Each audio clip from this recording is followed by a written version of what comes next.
ओम शांति। आज 10 अक्टूबर 2024 बाबा के महावाक्य है।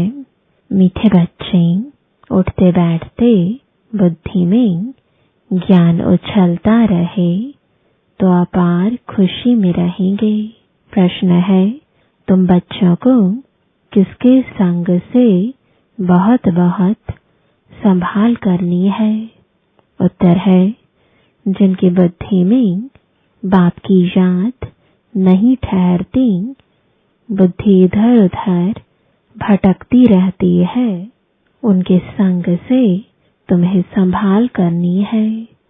उनके अंग से अंग भी नहीं लगना चाहिए, क्योंकि याद में न रहने वाले वायुमंडल को खराब करते हैं। प्रश्न है, मनुष्यों को पश्चाताप कब होगा? उत्तर है, जब उन्हें पता पड़ेगा कि इन्हें पढ़ाने वाला स्वयं भगवान है, तो उनका मुंह फीका पड़ जाएगा और पश्चाताप करेंगे कि हमने गफलत की, पढ़ाई नहीं पढ़ी। ओम शांति। अब रूहानी यात्रा को तो बच्चे अच्छी तरह से समझते हैं। कोई भी हठ योग की यात्रा होती नहीं। यह है याद। याद के लिए कोई भी तकलीफ की बात नहीं है। बाप को याद करना, इसमें कोई तकलीफ नहीं है। यह क्लास है, इसलिए सिर्फ कायदे से बैठना होता है। तुम बाप के बच्चे बने हो, बच्चों की पालना हो रही है। कौन सी पालना? अविनाशी ज्ञान रत्नों का खजाना मिल रहा है। बाप को याद करने में कोई तकलीफ नहीं है। सिर्फ माया बुद्धि का योग तोड़ देती है। बाकी बैठो भल कैसे भी उनसे कोई याद का ताल्लुक नहीं। बहुत बच्चे हठ योग से 3-4 घंटे बैठते हैं, सारी रात भी बैठ जाते हैं। आगे तुम्हारी तो थी भट्ठी, वह बात और थी। वहां तुमको धंधा धोरी तो था नहीं, इसलिए यह सिखाया जाता था। अब बाप कहते हैं, तुम गृहस्थ व्यवहार में रहो, धंधा धोरी भी भल करो। कुछ भी काम काज करते बाप को याद करना है। ऐसे भी नहीं कि अभी निरंतर तुम याद कर सकते हो। नहीं, इस अवस्था में टाइम लगता है। अभी निरंतर याद ठहर जाए, फिर तो कर्मातीत अवस्था हो जाए। बाप समझाते हैं, बच्चे ड्रामा के प्लान अनुसार अब बाकी थोड़ा समय है। सारा हिसाब भी बुद्धि में रहता है। कहते हैं, क्राइस्ट से 3000 वर्ष पहले भारत ही था। उनको स्वर्ग कहा जाता था। अभी उन्हों के 2000 वर्ष पूरे होते हैं। 5000 वर्ष का हिसाब हो जाता है। देखा जाता है, तुम्हारा नाम सारा विलायत से ही निकलेगा, क्योंकि उन्हों की बुद्धि फिर भी भारतवासियों से तीखी है। भारत से पीस भी वह मांगते हैं। भारतवासियों ने ही लाखों वर्ष कहकर और सर्वव्यापी का ज्ञान देकर बुद्धि बिगाड़ दी है। तमो प्रधान बन गए हैं। वह इतने तमो प्रधान नहीं बने हैं। उन्हों की बुद्धि तो बड़ी तीखी है। उन्हों का जब आवाज निकलेगा तब भारतवासी जागेंगे, क्योंकि भारतवासी एकदम घोर नींद में सोए हुए हैं। वह थोड़े सोए हुए हैं।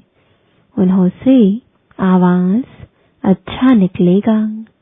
विलायत से आए भी थे कि हमको कोई बतावे पीस कैसे हो सकती है, क्योंकि बाप भी भारत में ही आते हैं।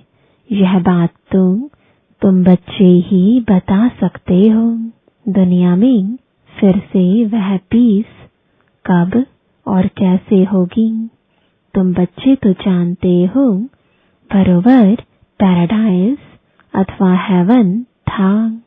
नई दुनिया में भारत पैराडाइज था। यह और कोई भी नहीं जानते हैं। मनुष्यों की बुद्धि में यह बात ही बैठ गई है कि ईश्वर सर्वव्यापी है और कल्प की आयु लाखों वर्ष कह दी है। सबसे जास्ती पत्थर बुद्धि यह भारतवासी ही बने हैं। यह गीता शास्त्र आदि सब है भक्ति मार्ग के, फिर भी यह सब ऐसे ही बनेंगे। भर ड्रामा को जानते हैं, फिर भी बाप तो पुरुषार्थ कराते हैं। तुम बच्चे जानते हो विनाश तो जरूर होगा। बाप आए ही है नई दुनिया की स्थापना करने। यह तो खुशी की बात है ना। जब कोई बड़ा इम्तिहान पास करते हैं तो अंदर में खुशी होती है ना। हम यह सब पास कर यह यानी देवता जाकर बनेंगे। सारा पढ़ाई पर मदार है। तुम बच्चे जानते हो बरोबर बाप हमको पढ़ाकर यह बनाते हैं। बरोबर पैराडाइज हेवन था।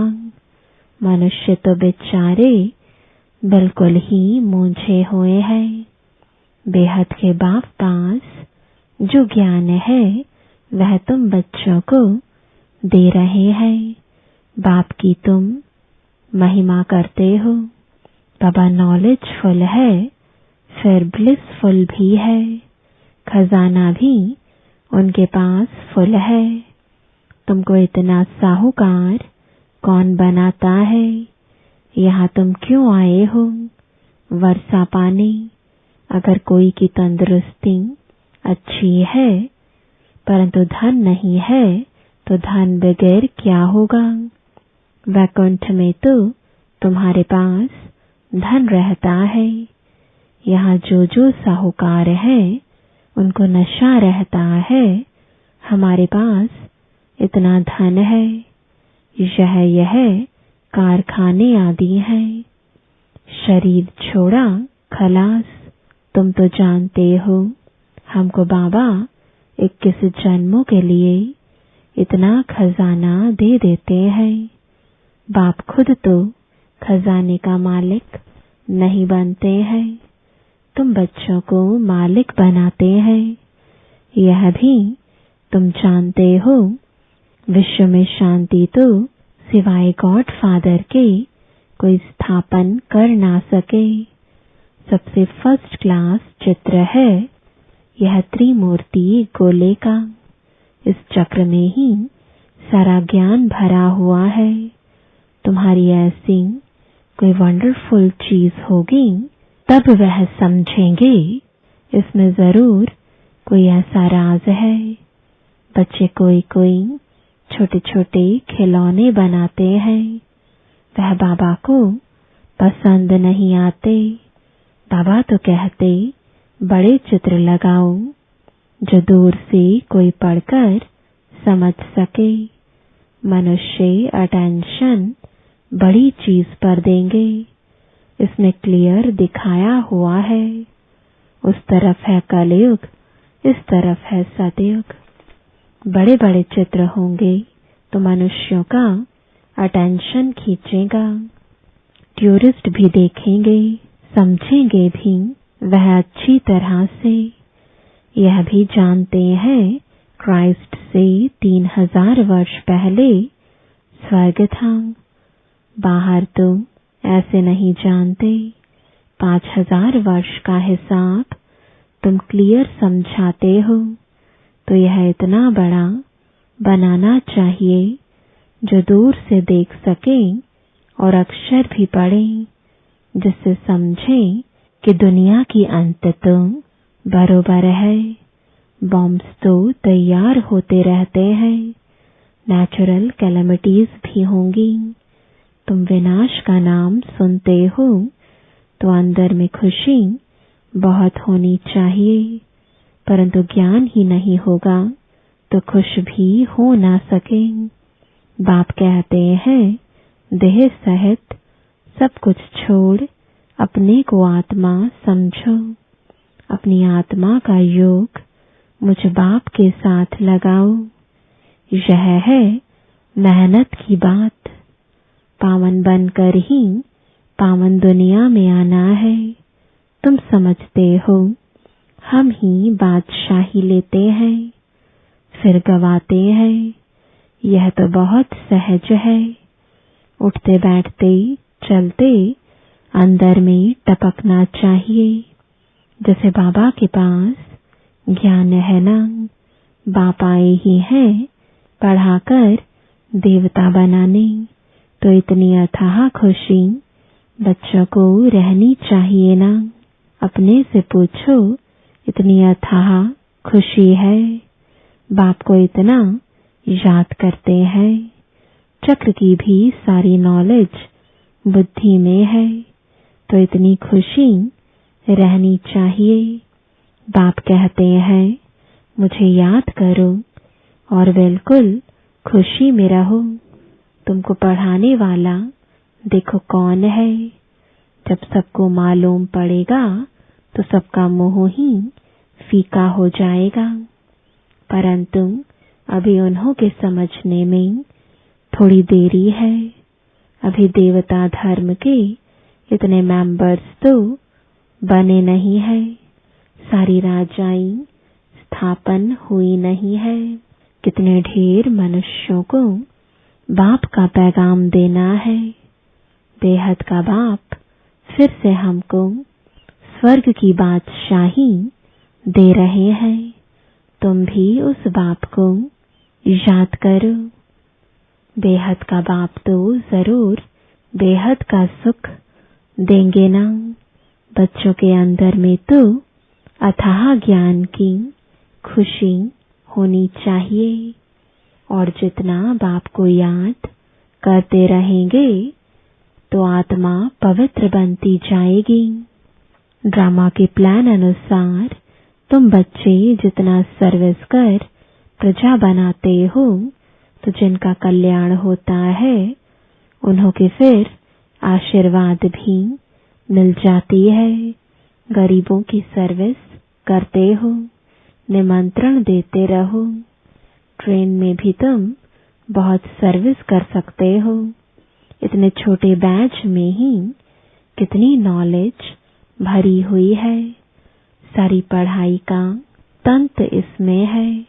बैजेस तो बहुत अच्छे अच्छे ढेर बनाने चाहिए, जो किसको सौगात भी दे सके। कोई को भी समझाना तो बहुत सहज है। सिर्फ शिव बाबा को याद करो। शिव बाबा से ही वर्षा मिलता है, तो बाप और बाप का वर्षा स्वर्ग की बादशाही कृष्णपुरी को याद करो। मनुष्यों की मत तो कितनी मूंझी हुई है, कुछ भी समझते नहीं है। विकार के लिए कितना तंग करते हैं, काम के पिछाड़ी कितना मरते हैं। कोई बात ही समझते नहीं। सबकी बुद्धि बिल्कुल चट हो गई है, बाप को जानते ही नहीं। यह भी ड्रामा में नोंद है। सबकी मेंटल खलास हो गई है, यानी मानसिक शक्ति खत्म हो गई है। बाप कहते हैं, बच्चों तुम पवित्र बनो तो ऐसे स्वर्ग के मालिक बन जाएंगे। परंतु समझते ही नहीं। आत्मा की ताकत सारी निकल गई है। कितना समझाते हैं, फिर भी पुरुषार्थ करना और कराना है। पुरुषार्थ में थकना नहीं है। हार्ट फेल भी नहीं होना है। इतनी मेहनत की, भाषण से एक भी नहीं निकला। लेकिन तुमने जो सुनाया, उसे जिसने भी सुना, उस पर छाप तो लग गई। पिछाड़ी में सब जानेंगे जरूर। तुम बीके की अथाह महिमा निकलने वाली है। परंतु एक्टिविटी देखते हैं तो जैसे एकदम बेसमझी की, कोई रिगार्ड ही नहीं, पूरी पहचान नहीं। बुद्धि बाहर भटकती रहती है। बाप को याद करें तो मदद भी मिले। बाप को याद करते नहीं तो गोया वह पतित है। तुम बनते हो पावन। जो बाप को याद नहीं करते हैं तो उन्हों की बुद्धि जरूर कहाँ न कहाँ भटकती रहती है। तो उनके साथ अंग अंग से नहीं मिलना चाहिए, क्योंकि याद में न रहने के कारण वह वायुमंडल को खराब कर देते हैं। पवित्र और अपवित्र इकट्ठे हो ना सके, इसलिए बाप पुरानी सृष्टि को खलास कर देते हैं। दिन प्रतिदिन कायदे भी सख्त निकलते जाएंगे। बाप को याद नहीं करते हैं तो फायदे के बदले और ही नुकसान करते हैं। पवित्रता का सारा मदार याद पर है। एक जगह बैठने की बात नहीं है। यहाँ इकट्ठा बैठने से तो अलग अलग पहाड़ी पर जाकर बैठे वह अच्छा है।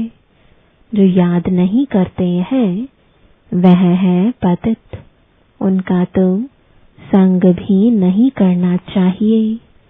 चलन से भी मालूम पड़ता है, याद बगैर पावन तो बन ना सके। हर एक के ऊपर पापों का बोझा बहुत है, जन्म जन्मांतर का। वह बगैर याद की यात्रा निकले कैसे? वह गोया पतित ही है। बाप कहते हैं, मैं तुम बच्चों के लिए सारी पतित दुनिया को खलास कर देता हूँ। उनका संग भी ना हो, परंतु इतनी भी बुद्धि नहीं कि किसके साथ संग करना चाहिए। तुम्हारा प्यार पावन का पावन के साथ होना चाहिए। यह भी बुद्धि चाहिए ना। स्वीट बाप और स्वीट राजधानी के सिवाय और कोई याद न आए। इतना सब त्याग करना कोई मासी का घर नहीं है। बाप को तो बच्चों पर अथाह प्यार है। बच्चे पावन बन जाओ तो तुम पावन दुनिया के मालिक बन जाएंगे। हम तुम्हारे लिए पावन दुनिया की स्थापना कर रहे हैं। इस पतित दुनिया को बिल्कुल खलास करा देते हैं। यहाँ इस पतित दुनिया में हर चीज तुमको दुख देती है। आयु भी कमती होती जाती है। इनको कहा जाता है वर्थ नॉट अ पेनी। कौड़ी और हीरे में फर्क तो होता है ना। तो तुम बच्चों को कितनी खुशी होनी चाहिए। गाया भी जाता है, सच तो बीठो नच। तुम सतयुग में खुशी में डांस करते हो। यहाँ की कोई भी वस्तु से दिल नहीं लगानी है। इनको तो देखते हुए देखना नहीं है। आंखें खुली होते हुए भी जैसे कि नींद हो, परंतु वह हिम्मत, वह अवस्था चाहिए। यह तो निश्चय है कि यह पुरानी दुनिया होगी ही नहीं। इतना खुशी का पारा चढ़ा रहना चाहिए। चुटकी काटनी चाहिए। अरे हम शिव बाबा को याद करेंगे तो विश्व की बादशाही मिलेगी। हठ योग से भी बैठना नहीं है। खाते पीते काम करते बाप को याद करो। यह भी जानते हो राजधानी स्थापन हो रही है। बाप थोड़े ही कहेंगे दासी बने, बाप तो कहेंगे पुरुषार्थ करो पावन बनने का। बाप पावन बनाने का पुरुषार्थ कराते हैं, तुम फिर पतित बनते हो। कितने झूठ पाप करते हो। हमेशा शिव बाबा को याद करो तो पाप सब स्वाहा हो जाए। यह बाबा का यज्ञ है ना, बड़ा भारी यज्ञ है। वह लोग यज्ञ रचते हैं, लाखों रुपया खर्च करते हैं। यहाँ तो तुम जानते हो सारी दुनिया इसमें स्वाहा हो जानी है। बाहर से आवाज होगा, भारत में भी फैलेगा। एक तो बाप के साथ बुद्धि का योग हो तो पाप कटे और फिर ऊंच पद भी मिले। बाप का तो फर्ज है बच्चों को पुरुषार्थ कराना। लौकिक बाप तो बच्चों की सेवा करते हैं, सेवा लेते भी हैं। यह बाप तो कहते हैं मैं तुम बच्चों को 21 जन्मों का वर्षा देता हूँ। तो ऐसे बाप को याद जरूर करना है जिससे पाप कट जाए। बाकी पानी से थोड़े ही पाप कटते हैं। पानी तो जहाँ तहाँ है। विलायत में भी नदियाँ हैं, तो क्या यहाँ की नदियाँ पावन बनाने वाली, विलायत की नदियाँ पतित बनाने वाली है क्या? कुछ भी मनुष्यों में समझ नहीं है। बाप को तो तरस पड़ता है ना। बाप समझाते हैं बच्चे गफलत मत करो। बाप इतना गुलगुल बनाते हैं तो मेहनत करनी चाहिए ना। अपने पर रहम करना है। अच्छा, मीठे मीठे सिकिलदे बच्चों प्रति माता पिता बाप दादा का याद प्यार और गुड मॉर्निंग। रूहानी बाप की रूहानी बच्चों को नमस्ते। रूहानी बच्चों की रूहानी बाप दादा को गुड मॉर्निंग और नमस्ते। धारणा के लिए मुख्य सार है। पहला, यहाँ की कोई भी वस्तु में दिल नहीं लगानी है। देखते हुए भी नहीं देखना है।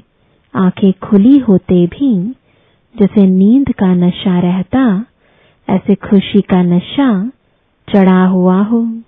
दूसरा, सारा मदार पवित्रता पर है, इसलिए संभाल करनी है कि पतित के अंग से अंग ना लगे। स्वीट बाप और स्वीट राजधानी के सिवाय और कोई याद न आए। वरदान है हद की इच्छाओं को छोड़ अच्छा बनने वाले इच्छा मात्रम अविद्या भव। मन में कोई भी हद की इच्छा होगी तो अच्छा बनने नहीं देगी। जैसे धूप में चलते हो तो परछाई आगे जाती है, उसको अगर पकड़ने की कोशिश करो तो पकड़ नहीं सकते। पीट करके आ जाओ तो परछाई पीछे पीछे आएगी। ऐसे ही इच्छा आकर्षित कर रुलाने वाली है, उसे छोड़ दो तो वह पीछे पीछे आएगी। मांगने वाला कभी भी संपन्न नहीं बन सकता। कोई भी हद की इच्छाओं के पीछे भागना ऐसे है जैसे मृग तृष्णा। इससे सदा बच कर रहो तो इच्छा मात्रम अविद्या बन जाएंगे। स्लोगन है अपने श्रेष्ठ कर्म व श्रेष्ठ चलन द्वारा दुआएं जमा कर लो तो पहाड़ जैसी बात भी रुई के समान अनुभव होगी। ओम शांति।